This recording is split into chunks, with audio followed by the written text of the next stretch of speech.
I've been waiting for this moment for a long time, for 2 weeks. I haven't been sleeping for 2 weeks. Tonight I'm gonna sleep good. I spoke with my daughter earlier today. She sounds very good. She looks very good. She was very happy, and she's waiting to come home. Her mother has a little scratch on her hand, but she told me it's nothing. She's okay. I spoke earlier with President Biden. I thank him for his concern, for his helping with the release of them. And he was very, very nice. I spoke with Governor Pritzker, and he was nice. And I thank him very much for his effort. And hopefully I'm going to see them next week. Next week is Natalie's birthday on the 24th. And we're going to celebrate her birthday here in my home. Sir, tell us about the emotions of this moment, the phone call you got, and just what you felt in that moment. Okay, I did not get a phone call. First of all, I got a lot of pictures from the TV in Israel. They showed the release of them, and later I got a phone call from the IDF. They told me they're going to meet them, and then they're going to call me. After they met them, they called me, and I spoke with my daughter then. Yuri, on that phone call with your daughter, was she able to tell you anything about her ordeal, what she's endured these past 2 weeks? No, she did not tell me anything. But she told me they treat her nice, and she was very good. What are you looking forward to most when you first see your daughter? I'm sorry? What are you looking forward to most when you first see your daughter? I'm gonna hug her and kiss her, and it's gonna be the best day of my life. Can you describe what it's been like to wait and not know? It's the worst situation. I did not sleep at night, and my head always been in Israel. Lots of phone calls in Israel, lots of TVs. I've been glued to the TV for 2 weeks, hoping for any good news. Finally it comes. Did your ex-wife say the same thing, that they were treated well and that... I did not speak with my ex-wife. Okay, but as far as you know, they weren't mistreated or hurt in any way? They did not talk about it, but they look good. They look good and sound very good, very happy. Did you think this moment would happen? Did you ever lose hope these last couple of weeks? I did not lose hope. What kept you going?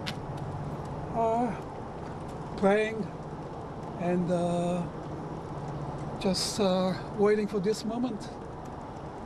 Can you tell us about Natalie and what makes her special?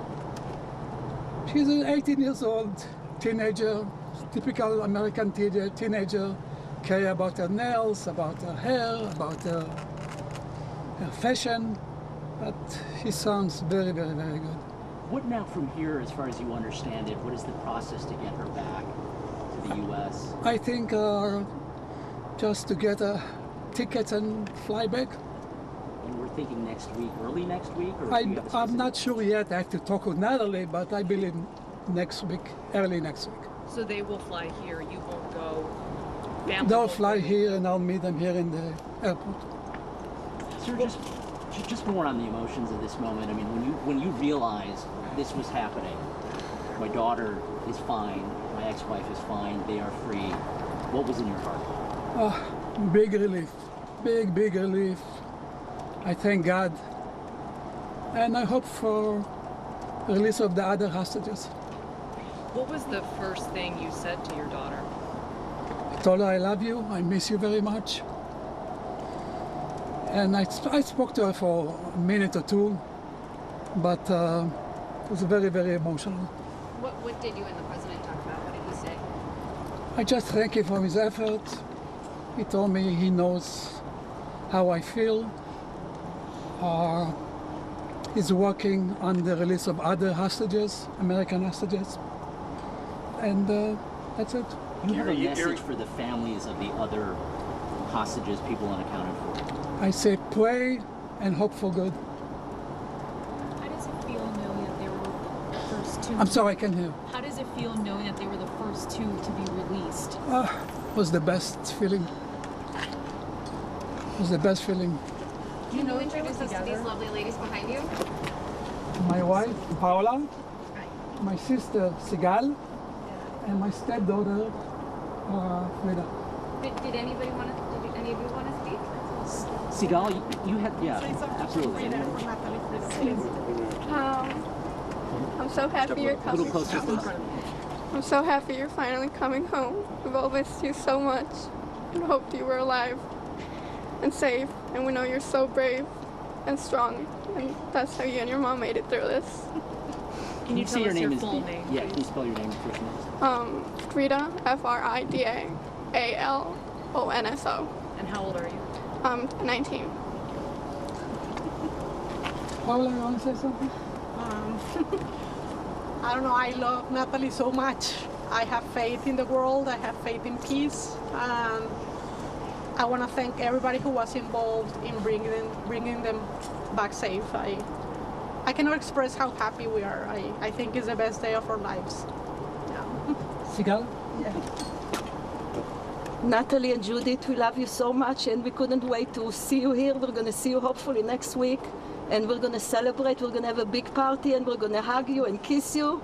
And we're just going to, this is a small joy in our family, but hopefully for all the other hostages and all the other families, just keep praying, and hopefully good news will come. Could you say and spell your whole name? Yes, Sigal, S-I-G-A-L, and the last name Ranan. Sorry, Zamir, Z-A-M-I-R. And the same with you, please. Would you mind saying, coming back up and saying Paola, Ranan. Ranan, yeah. Can you talk about what this trip was supposed to mean to Natalie and her mom and what it kind of became and their personal connection to Israel? Natalie, the last time she was in Israel was 4 years ago. The last time Natalie was in Israel was 4 years ago. She went to celebrate her grandmother's 85th birthday and for the holiday to Israel. And she was very, very happy to go to Israel. And she went to the kibbutz to be with her grandmother for 3 days, and then that's where they captured her. Sir, do you have any indication why Judith and Natalie, they are the first? Why them on this day? I have no idea. There were reports that it was a humanitarian effort, that Judith wasn't in good health. Have you gotten any information along those lines? She got a scratch in her hand, but it was something very minor.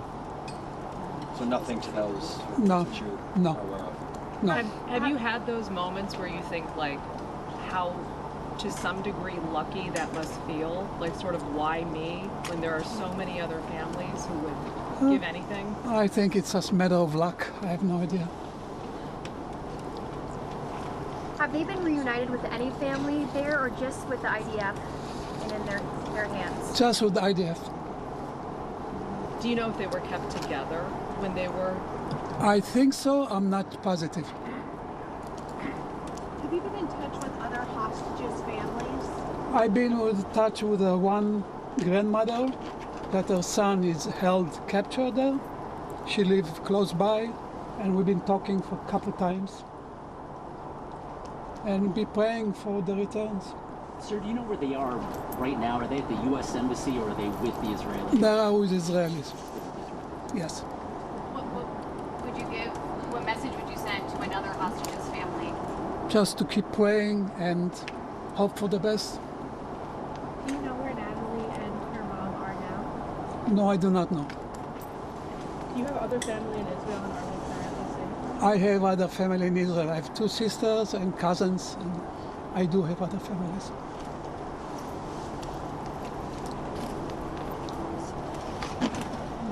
Thank you. Thank you, sir. I thank you very, very much. Thank you. Thank you. Just incredible to listen to Yuri, that's Natalie's dad, talk about getting a call from the president, watching Israeli TV to start to see some of the images that we here then in the United States saw to confirm that his daughter was released. I know, and he kept saying that she's doing good. She's doing very good. And her birthday is in 4 days on October 24th. The weather is supposed to be 70 degrees next Tuesday. What a party that'll be. Her father was saying that they want to have a celebration. I know we spoke to her brother earlier, and she wanted to get a tattoo for her birthday and said that her big brother had to pay for it. But we know that she wanted to, according to her family, she wanted to study fashion design, interior design, and maybe an apprenticeship at a tattoo studio. But we want to show you this just released video by Hamas showing Natalie and Judith Ronan walking to a vehicle right after they were freed.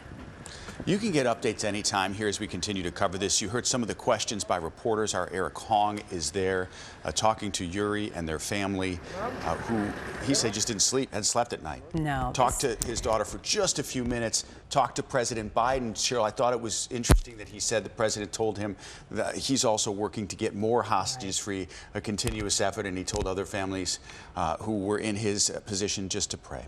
And he did. He told the president, also told him that he knows how he feels, and he's working hard behind the scenes, of course, to get some 200 hostages that are being held over in the Middle East. But her father was very hopeful. He kept saying, praying for hope, praying for peace, and they just had this beautiful spirit of just hope that the better days are ahead for the family. A true relief in the smiles on everyone's faces, including Yuri. We're glad you could be with us here. You can get more updates on our website, abc7chicago.com, wherever you stream. Join us back here in less than 2 hours at 10 o'clock. Eric will have a live report for us and continuing coverage on Eyewitness News tonight at 10. Watch breaking news on YouTube. Subscribe to ABC7 Chicago Eyewitness News.